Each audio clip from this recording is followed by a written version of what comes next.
Hola, me llamo Joaquín, tengo 58 años, soy sacerdote diocesano desde hace más de 3 décadas y desde hace casi 15 años cuento con la autorización específica de mi obispo para atender casos de posible posesión dentro de nuestra diócesis, algo que en la práctica ocurre con mucha menos frecuencia de la que la gente imagina y que casi siempre termina teniendo una explicación médica o psicológica real. Lo que les voy a contar es distinto. Es el caso que, después de 15 años haciendo este trabajo, todavía no logro explicarme del todo y que rara vez comparto completo, ni siquiera con otros sacerdotes cercanos a mí. La primera vez que la vi, estaba sentada en una silla de madera en el centro de la sala, con las manos atadas, apenas con un pañuelo de tela, por petición expresa de su propia madre, y hasta ese momento me pareció una joven de 23 años, completamente tranquila, casi demasiado tranquila para la situación. Y entonces, sin ningún aviso previo, giró la cabeza hacia mí con una sonrisa que no le pertenecía y me llamó por mi nombre de pila, uno que jamás había mencionado frente a esa familia. Recibí la llamada de un párroco de un pueblo cercano a Puebla, pidiéndome que revisara el caso de una joven llamada Regina, cuya familia llevaba meses reportando comportamientos cada vez más extraños, insomnio severo, aversión repentina a cualquier objeto religioso presente en la casa y episodios de fuerza física que ningún familiar lograba contener durante varios minutos seguidos. Como protocolo, antes de considerar siquiera la posibilidad de un caso real, insistí en que la familia llevara a Regina con un psiquiatra de confianza, algo que ya habían hecho meses antes sin resultados claros. Los estudios no mostraban ninguna condición médica evidente que explicara por completo lo que estaba pasando,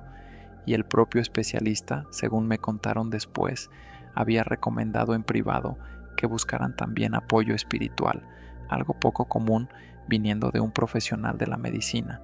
y que a mí mismo me generó cierta inquietud adicional antes siquiera de conocer a la joven en persona. Llegué a la casa familiar acompañado de 2 personas más, como marca el protocolo diocesano, y desde el momento en que crucé la puerta de entrada, sentí una opresión física en el pecho que no había experimentado antes en ningún otro caso, algo mucho más parecido a una mano real, presionando directamente sobre mis costillas que a cualquier sensación puramente emocional. ¿Por qué acepté continuar a pesar de esa sensación tan clara desde la entrada misma? Porque en 15 años haciendo este trabajo había aprendido que retroceder demasiado pronto, sin completar al menos la evaluación inicial completa, deja a las familias sin ninguna respuesta clara ni ayuda real, atrapadas entre la medicina y la fe sin que ninguna de las dos termine de explicarles lo que están viviendo. Al entrar a la habitación donde tenían a Regina, la encontré sentada, tal como ya les conté, con una calma que en ese momento todavía interpreté como una posible fase de agotamiento extremo. La habitación, a pesar de ser una tarde soleada de octubre, se sentía notablemente más fría que el resto de la casa, y sobre la cómoda cercana a la cama noté que las imágenes religiosas familiares, un pequeño crucifijo y una estampa de la Virgen de Guadalupe habían sido colocadas boca abajo, algo que la madre me confirmó después no haber hecho ella misma ni recordar quién lo había hecho. Pero al presentarme, sin que yo hubiera dicho una sola palabra de mi propio nombre completo frente a ella, giró el rostro hacia mí y dijo, con una voz que sonaba considerablemente más grave que la que su madre me había descrito como normal en ella: Joaquín, cuánto tiempo sin verte, como si me conociera de algún encuentro anterior que yo, honestamente, no lograba recordar en absoluto. Lo más perturbador no fue escuchar mi propio nombre, fue notar que, mientras hablaba, sobre la piel de sus antebrazos empezaron a aparecer, como si algo las quemara desde la superficie hacia afuera, líneas delgadas y oscuras que se conectaban entre sí, formando símbolos que no reconocí,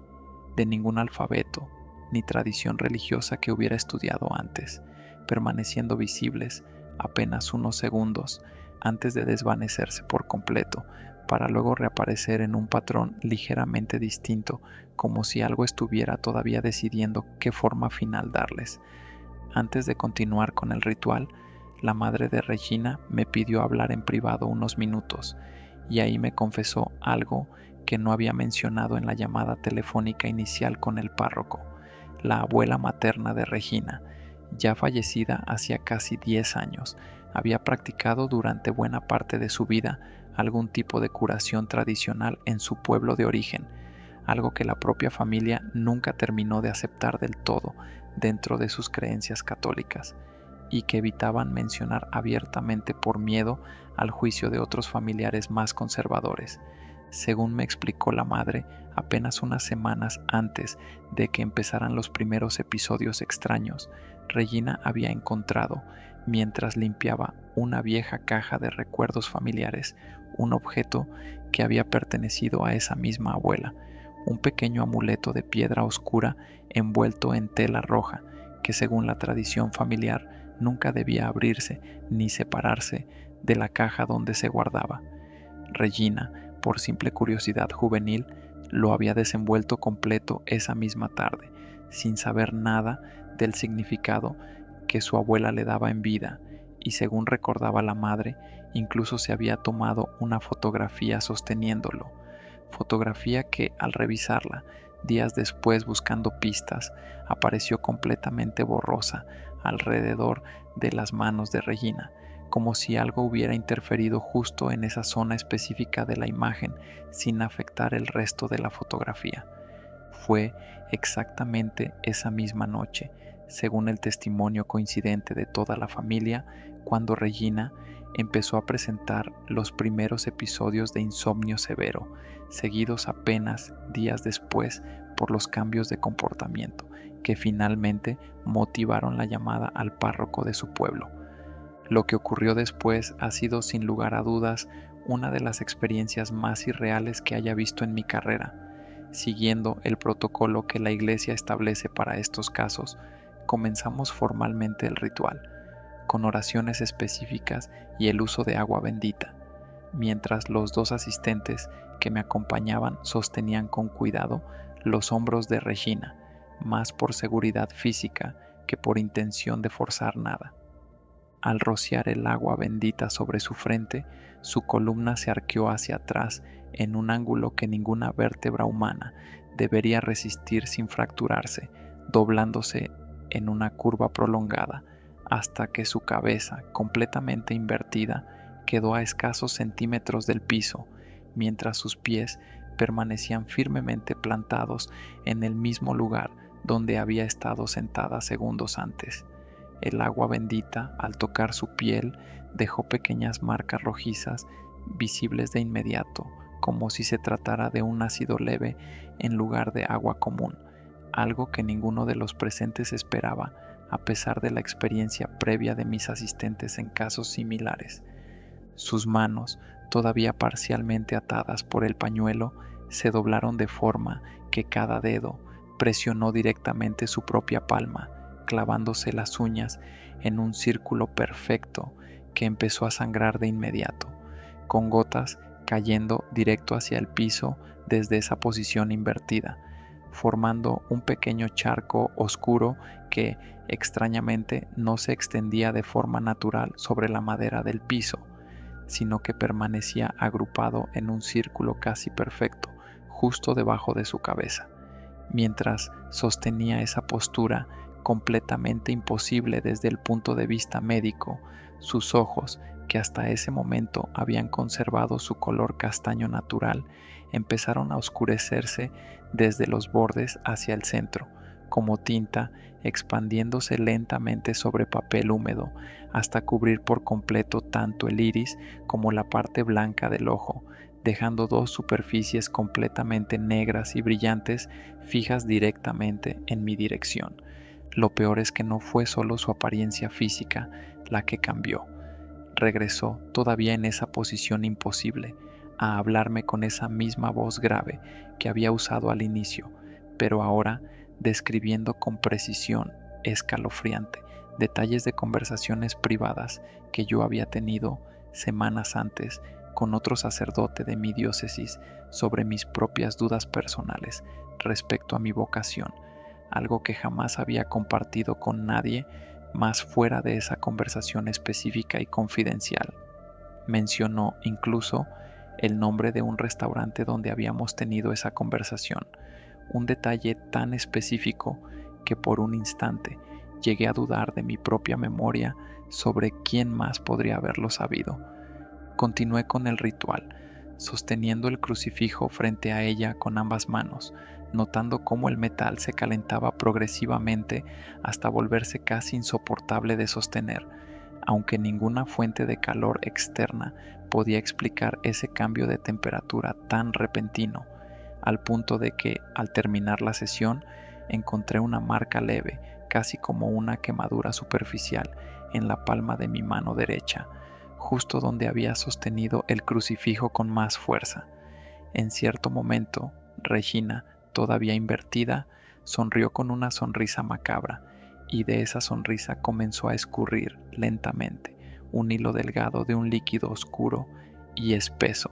muy similar en apariencia a la tinta que había cubierto sus ojos minutos antes, cayendo directo sobre su propia barbilla y goteando después hacia el piso de madera. Continuamos con las oraciones durante lo que sentí como más de una hora completa, aunque el reloj de la habitación, revisado después por uno de mis asistentes, marcaba apenas 12 minutos transcurridos desde el inicio del ritual, una discrepancia de tiempo que ninguno de los tres presentes logró explicar satisfactoriamente después. Durante esos minutos, o esa hora subjetiva, repetí la fórmula del ritual varias veces, cada vez con más firmeza, mientras Regina respondía con gruñidos guturales que no correspondían a ningún idioma reconocible, alternados con fragmentos ocasionales de latín eclesiástico pronunciado con un acento perfecto que, según me confirmaron después otros sacerdotes con más experiencia en estos casos, ella nunca había estudiado formalmente. En el momento en que finalmente pronuncié la fórmula final del ritual, exigiendo en nombre de la autoridad de la Iglesia que la entidad se identificara y abandonara el cuerpo de Regina, su columna regresó de golpe a una posición normal, con un sonido seco similar al de una vértebra encajando bruscamente en su lugar, y ella cayó hacia adelante, completamente inconsciente, con el color de sus ojos ya de vuelta a su castaño natural, aunque con marcas evidentes de agotamiento físico extremo alrededor de ambos párpados, casi como ojeras profundas que no había tenido al inicio de la sesión apenas una hora antes. El silencio que siguió fue absoluto, sin ningún sonido adicional, ni siquiera el propio de la respiración de Regina, hasta que uno de mis asistentes, con la voz temblorosa, confirmó que sí respiraba, apenas, pero de forma estable. La revisamos entre los tres, encontrando que las heridas circulares en sus palmas, provocadas por sus propias uñas minutos antes, ya no estaban ahí, sin ninguna cicatriz ni marca visible que confirmara lo que habíamos presenciado juntos apenas segundos atrás. Regina se recuperó físicamente en los días siguientes y, según reportes posteriores de su familia, los episodios que originalmente motivaron nuestra intervención no volvieron a presentarse con la misma intensidad, aunque ella misma nunca ha logrado recordar ni ha querido intentar recordar en terapia absolutamente nada de lo ocurrido durante el ritual completo. ¿Qué fue exactamente lo que habló a través de ella esa tarde? ¿Cómo pudo conocer detalles tan específicos y privados de mi propia vida? Información que nunca compartí con nadie fuera de una sola conversación confidencial. No tengo una respuesta clara ni completa, y después de 15 años en este trabajo he aprendido a aceptar que algunos casos simplemente no ofrecen ese tipo de cierre satisfactorio que uno esperaría. Sigo preguntándome de vez en cuando qué hubiera pasado si el ritual se hubiera prolongado más allá de esos 12 minutos que marcaba el reloj, o si aquello que hablaba a través de ella hubiera decidido, en lugar de retirarse, continuar hablando un poco más. ¿Cómo es posible siquiera que supiera lo que sabía de mí? Parecía como si esta entidad hubiera estado presente en varios momentos de mi vida, solo ahí, espiando en la oscuridad, aguardando el momento en que finalmente nos tocara enfrentarnos. Y eso es lo que lo hace muy aterrador, el hecho de creer que todas estas entidades están más cerca de lo que creemos y de lo que nos gusta aceptar. Hoy, varios años después de aquel caso, sigo ejerciendo mi labor pastoral con total normalidad y continúo atendiendo, cuando la diócesis lo requiere, casos similares que en su gran mayoría terminan teniendo explicaciones completamente humanas, ya sea médicas, psicológicas o simplemente producto del miedo y la sugestión colectiva dentro de una familia ya de por sí tensa por otras razones. El caso de Regina, sin embargo, sigue siendo la excepción que utilizo en mi propia mente como referencia de lo que un caso genuinamente inexplicable puede llegar a sentirse. Sin embargo, desde aquella tarde específica, no he vuelto a poder pronunciar la fórmula final completa del ritual de exorcismo, sin que mi voz falle exactamente en la misma palabra. Un tartamudeo repentino e incontrolable que ningún especialista del habla que he consultado en privado ha logrado explicarme ni corregir, y que solo ocurre con esa palabra específica en ningún otro contexto de mi vida diaria como sacerdote, ni siquiera al leer esa misma palabra en cualquier otro texto litúrgico distinto al ritual formal. He aprendido, con el paso de los años, a simplemente hacer una breve pausa en ese punto exacto de la oración, respirar y continuar, como una especie de recordatorio silencioso de que aquella tarde en Puebla sigue conmigo de alguna forma hasta el día de hoy. Si este contenido es de tu agrado, regálanos un like y suscríbete a nuestro canal para no perderte los relatos más aterradores de Coordenada del Terror. Buenas noches.